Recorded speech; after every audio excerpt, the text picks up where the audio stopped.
இன்றைக்கி நம்ம பார்க்க போகிறதுனா ஒரு ஸ்வீட் தான். இது எப்படி செய்கிறதுனா, நான் ஒரு 4 பிரெட் துண்டு எடுத்திருக்கேன்.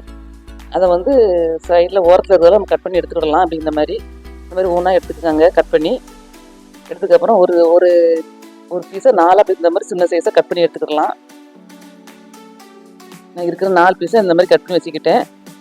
அதுக்கப்புறம் ஒரு சட்டியில் வந்து எண்ணெயை ஊற்றி பிரெட்டெல்லாம் நல்லா எண்ணெயில் போட்டு பொரித்து எடுத்துக்கிடணும். இந்த மாதிரி எண்ணெயில் விட்டு நல்லா பொரித்து எடுத்துக்காங்க. கருகு விட்டுறாதீங்க. இந்த ஸ்டேஜ்லேயே எடுத்துடணும்.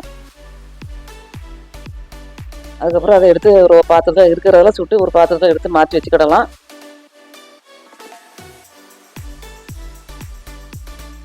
அதுக்கப்புறம் ஒரு கிண்ணத்தில் வந்து ஒரு அந்த பிரெட்டுக்கு தேவையான அளவு ஒரு 4 ஸ்பூனு சீனி போட்டு கொஞ்சமாக தண்ணி ஊற்றி அதை வந்து சீனி பாகு மாதிரி கொஞ்சம் காய்ச்சி வச்சுக்கிடணும். சீனி பாகுனா எப்படின்னா, அதை கொதிக்கும் போது அந்த பிசுபிசு தன்மை வந்தாலே போதும். ரொம்பலாம் வேண்டாம். அந்த பிசுபிசு தன்மை தொட்டு பார்க்கும்போது தெரியும், பிசுபிசுப்பு இருக்கும். அதுக்கப்புறம் அதையும் இறக்கி ஒரு ஓரமாக வச்சிடலாம். அதுக்கப்புறம் நான் ஒரு கடாயில் ஒரு 200 கிராம் பால் ஊற்றிருக்கேன். பால் ஊற்றி கொஞ்சம் 1 ஸ்பூன் கார்ன்ஃப்ளவர் மாவும் 1 ஸ்பூன் பால் மாவு பவுடர்னு சொல்லுவாங்க, பால் மாவு பவுட்ரு, அதுவும் போட்டிருக்கேன். போட்டு நல்லா கலக்கி கொதிக்கணும். கொதிக்கும் போது 1 ஸ்பூன் நெய் ஊற்றிருக்கேன். நெய்யை ஊற்றி நல்லா கிண்டிக்கிட்டே இருக்கணும்.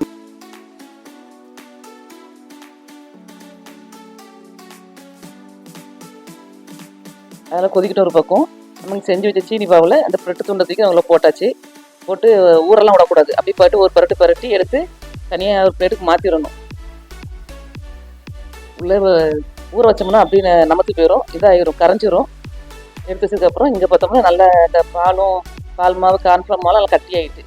கட்டி அதுக்கு நம்ம இந்த வச்சு தண்ணி இருக்குன்னா சீனி தண்ணி அதிகம் உள்ளே ஊற்றிடலாம். ஊற்றிட்டு நமக்கு தேவையான இனிப்பு போட்டுக்கிடலாம். சீனி போட்டு நல்லா ஒரு நல்லா கலக்கி வரும்போது நல்லா கட்டியான பதத்துக்கு வரும். இந்த மாதிரி கட்டியான பதத்துக்கு வரணும். கிண்டிக்கிட்டு இருந்தோம்னா அப்படி கட்டி விடாமல் அதில் கிண்டிக்கிட்டே இருக்கணும். கட்டியானதுக்கப்புறம் இறக்கிடலாம். இறக்கினதுக்கப்புறம் நம்ம இது வந்து சீனி பாவில் ஊற வச்சுருக்கோம்ல, நல்லா ஊறி போய் நல்லாயிருக்கும்.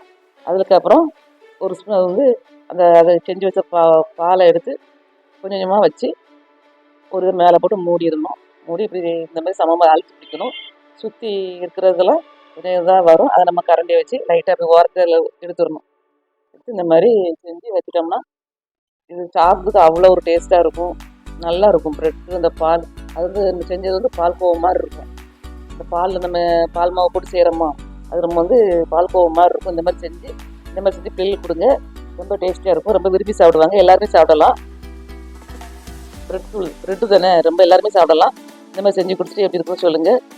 ஓகே.